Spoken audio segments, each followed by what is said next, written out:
प्रभु भल कीन्ह मोहि सिख दीन्ही, मर जादा पुनि तुम्हरी कीन्ही। ढोल गंवार सुध पशु नारी, सकल ताड़ना के अधिकारी।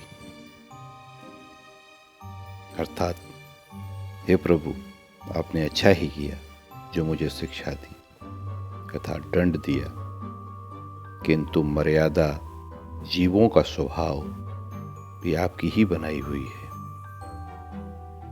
ढोल गवार शुद्ध पशु और स्त्री ये सब शिक्षा के अधिकारी। चौपाई में जो ताड़ना शब्द आया है वह एक अवधि शब्द है जिसका अर्थ पहचानना, परखना या रेखी करना होता है। जैसा कि हमने अपने पिछले भाग में कहा है, तुलसीदास जी कहने का मंतव्य यह है कि अगर हम ढोल के व्यवहार को नहीं पहचानते तो उसे बजाते समय उसकी आवाज़ कर्कश होगी, अतः उसे स्वभाव को जानना आवश्यक है। इसी तरह गंवार का अर्थ किसी का मजाक उड़ाना नहीं, बल्कि उनसे है जो अज्ञानी हैं और उनकी प्रकृति या व्यवहार को जाने बिना उसके साथ जीवन सही से नहीं बिताया जा सकता। इसी तरह पशु और नारी के परिप्रेक्ष्य में भी वही अर्थ है कि जब तक हम नारी के स्वभाव को नहीं पहचानते, उसके साथ जीवन का निर्वाह अच्छी तरह से और सुखपूर्वक नहीं कर सकते। इसका सीधा सा भावार्थ यह है कि ढोल गंवार शुद्ध पशु और नारी के व्यवहार को ठीक से समझना चाहिए और उनके किसी भी बात का बुरा नहीं मानना चाहिए। परंतु दुर्भाग्य, तुलसीदास जी रचित इस चौपाई को लोग अपने जीवन में गलत तरीके से उतारते हैं। चलिए इसके दर्शन के बारे में देखते हैं। ढोल का अर्थ कान से है। जब कान के पर्दे पर अच्छी आवाज की धमक पड़ती है तो मन आनंदित होता है, जिससे हम अच्छा बोल पाते हैं। मगर जब कान कर्कश आवाज सुनता है तो मन गलत बोलने पर आतुर हो जाता है।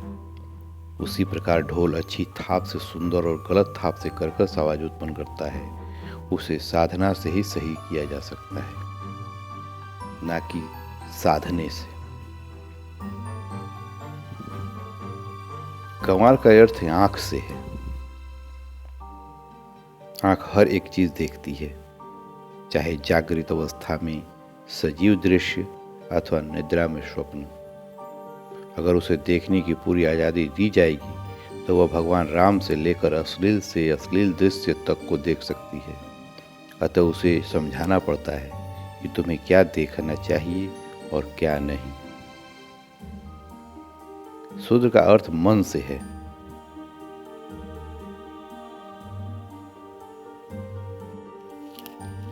सबसे पहले मन ही है जो प्रारूप तैयार करता है, क्या करना है क्या नहीं करना है।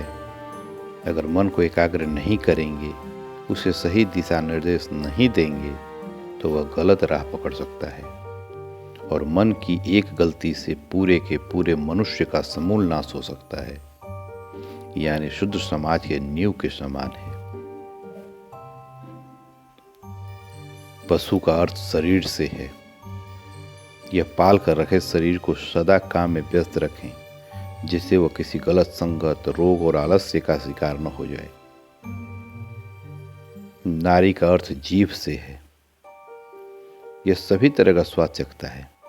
जैसे एक स्त्री अपने पूरे जीवन काल में मायके से लेकर ससुराल सहित अनेकों स्थान और रिश्तों के मध्य से गुजरती है, जिनसे वो अनजान रहती है।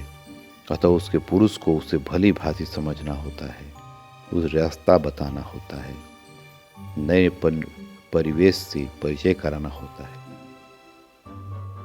ताड़ना का अर्थ समझाने से है। इन सभी को समझा कर चलना है। इसी को कहा गया है, कस्तूरी कुंडल बसे मृग ढूंढे बन माही, ऐसे खटी खटी राम है दुनिया देखत नहीं। हम खुद समझे दुनिया को क्यों दोष लगा रहे हैं। तुलसीदास जी ने यह श्लोक मानव के हित में संस्कार युक्त बहुत अच्छा ही कहा है। परंतु दुर्भाग्य है कि तुलसीदास जी के इस रसिक चौपाई को लोग अपने जीवन में गलत तरीके से उतार रहे हैं।